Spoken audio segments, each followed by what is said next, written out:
सभी बच्चों को जय हिंद। मैं सुरेश सुके, व्याख्याता, शासकीय बहुउद्देशीय बालक उच्चतर माध्यमिक विद्यालय कुंटा, जिला सुकमा, छत्तीसगढ़। बच्चों, आज हम कक्षा 12वीं विषय भूगोल वार्षिक परीक्षा 2021 के सेट ए के अति लघु उत्तरीय प्रश्न और लघु उत्तरीय प्रश्नों का अभ्यास करेंगे। प्रश्न क्रमांक 1, खनन से क्या तात्पर्य है? उत्तर, खनन का तात्पर्य भूगर्भ से प्राकृतिक अवस्था में खनिज पदार्थ को खुदाई के द्वारा प्राप्त करना खनन कहलाता है। खनन व्यवसाय मानवीय सभ्यता के आधार पर माना जाता है। प्रश्न क्रमांक 2, वनोपज पर आधारित उद्योगों के नाम बताइए। उत्तर, वनोपज पर आधारित उद्योगों में बीड़ी उद्योग, कागज उद्योग और कोसा उद्योग मुख्य है। प्रश्न क्रमांक 3, दूरसंचार शब्द से क्या आशय है? उत्तर, दूरसंचार वह व्यवस्था है जिसके माध्यम से हम काफ़ी दूर की भी जानकारी का आदान प्रदान कर सकते हैं। इसमें टेलीफोन, रेडियो, टेलीविज़न, इंटरनेट और टेलीग्राफ आते हैं। प्रश्न क्रमांक 4, सन 2011 की जनगणना के अनुसार भारत का औसत जनघनत्व कितना है? उत्तर, सन 2011 की जनगणना के अनुसार भारत का औसत जनघनत्व 382 व्यक्ति है। प्रश्न क्रमांक 5, टिस्को क्या है? उत्तर, Tata iron and steel company को टिस्को के नाम से जाना जाता है। जमशेदजी टाटा द्वारा स्थापित यह निजी लौह संयंत्र टाटानगर में है। इसमें लगभग 38,000 मिलियन टन इस्पात तैयार होता है। प्रश्न क्रमांक 6, भारत में किस राज्य को धान का कटोरा कहते हैं? उत्तर, भारत के छत्तीसगढ़ राज्य को धान का कटोरा कहते हैं।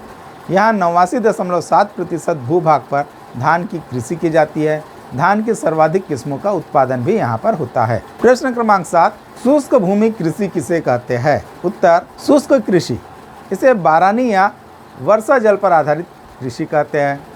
8वीं पंचवर्षीय योजना में कम वर्षा और वृष्टि छाया वाले प्रदेशों में ये कृषि प्रारंभ की गई। वर्षा के जल को एकत्र कर इस कृषि को बढ़ाया गया। कम जल में उत्पन्न होने वाली फसलों की कृषि की जाने लगी। इसमें गेहूं, ज्वार, बाजरा, दालें मुख्य फसलें हैं।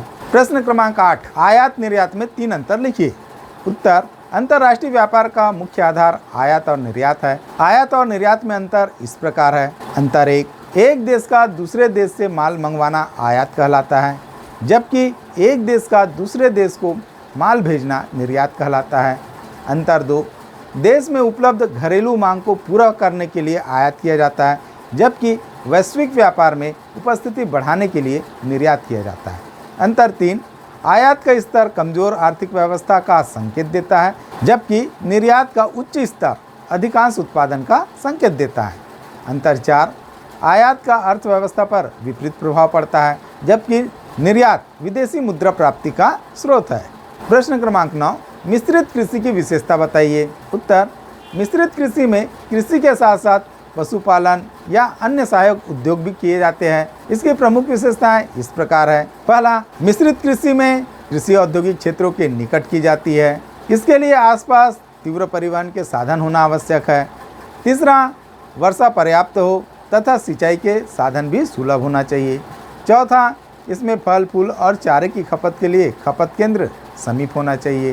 प्रश्न क्रमांक 10, विश्व का व्यस्ततम समुद्री मार्ग कौन सा है और क्यों? उत्तर, उत्तरी अटलांटिक समुद्री मार्ग विश्व का व्यस्ततम समुद्र मार्ग है। यह मार्ग विश्व के 2 औद्योगिक देश पूर्वी संयुक्त राज्य अमेरिका और पश्चिमी यूरोप के तटों को जोड़ता है। इन तटों पर विशाल औद्योगिक क्षेत्र, कृषि प्रधान क्षेत्र, प्रसिद्ध पशुपालन केंद्र स्थित है। व्यापार विकसित है। निवासियों का उच्च जीवन स्तर है। वस्तुओं की खपत अधिक होती है। विश्व के 30 बड़े बंदरगाह इन्हीं तटों पर है। पश्चिमी यूरोप के बंदरगाह Glasgow, Liverpool, Manchester, Southampton, London, Lisbon, Rotterdam, Hamburg, Rome, Naples इसी मार्ग पर आते हैं।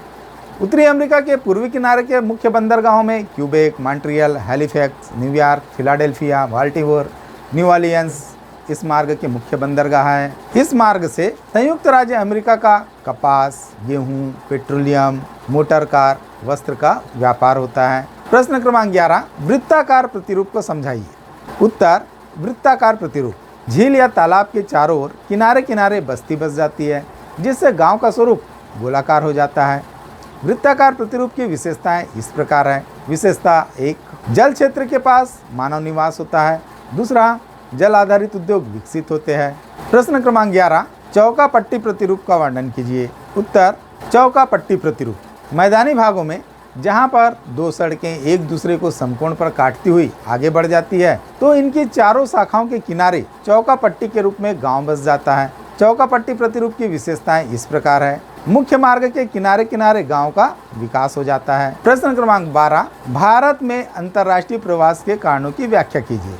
उत्तर, सदियों से भारत में विदेशी जातियां आती रही है। इतिहास इस बात का साक्षी है कि विश्व के अनेक भागों से लोग यहां आते रहे हैं।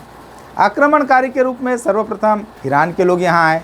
यूनान से सिकंदर, शक, यवन जातियां आई। अरबी, तुर्की व्यापार करने आए। यूरोप से व्यापार करने डच, पुर्तगीज, अंग्रेज और फ्रांसीसी आए। अंग्रेज यहाँ लंबे समय तक रहे, अन्य व्यापार करके लौट गए। प्रश्न क्रमांक 13, सूखा संभावित क्षेत्र कार्यक्रम के 3 मुख्य उद्देश्य बताइए। उत्तर, सूखा संभावित क्षेत्र कार्यक्रम और कृषि जलवायु नियोजन पर चौथी पंचवर्षीय योजना में कार्यक्रम शुरू किया गया। सूखा प्रभावित क्षेत्रों को रोजगार उपलब्ध कराना, उत्पादन के साधनों को विकसित करना, यही इस कार्यक्रम का मुख्य उद्देश्य था। बढ़ती हुई जनसंख्या के कारण कृषक सीमांत भूमि का उपयोग करने बाध्य है। सीमांत भूमि के निम्नीकरण को रोकना, वैकल्पिक व्यवसायों की व्यवस्था करना, इसके साथ ही मिट्टी, पेड़ पौधे, मानव, पशु के बीच पारिस्थितिक संतुलन बनाना भी आवश्यक है। सरकार ने इस ओर ध्यान दिया। तो बच्चों, इसी के साथ ही हमारी आज की क्लास यहीं पर समाप्त होती है। मैं उम्मीद करता हूँ आपको मेरी क्लास पसंद आई होगी। इसे ज़्यादा से ज़्यादा लाइक करें, शेयर करें और सब्सक्राइब करें। धन्यवाद। जय हिंद।